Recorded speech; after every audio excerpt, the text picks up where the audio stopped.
Mjeku pneumolog Zamir Capo ka dhënë disa këshilla për qytetarët të cilët mund të preken nga viroza testinës së vjeshtës. Capo thosë se qytetarët nuk mund të marrin ilaçe në farmaci pa u konsultuar paraprakisht me një mjek. Ai deklaron se duhet pasur kujdes me përdorimin e antibiotikëve, pasi shpreh se ata nuk janë antiviral. Përdorimi i shpeshtë i antibiotikëve ul efektshmërinë e tyre për shkak të rritjes së rezistencës bakteriale. Mjeku thekson se në asnjë rast nuk duhet bërë vetëm mjekim, por të konsultohesh me mjekun dhe thekson se ndryshimi i temperaturave mund të kufizojë daljet herët në mëngjes të familjarëve dhe moshës së tretë. Momentalisht jemi në një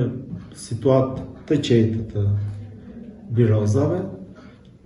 Nuk është se ka në një fluks të shtuar, është një virozë e cila prek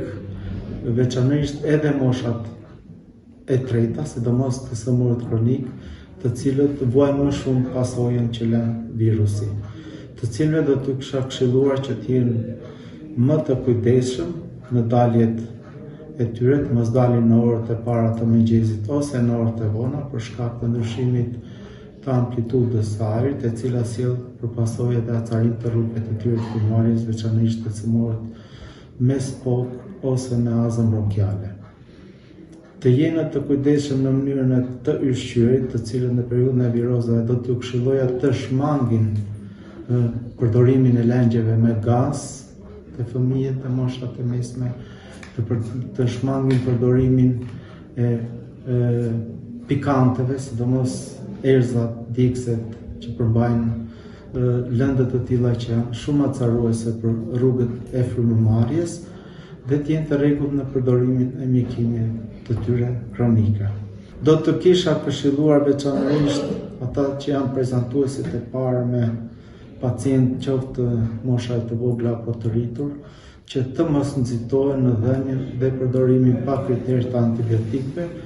e cila do të sillte pasoja për shëndetin e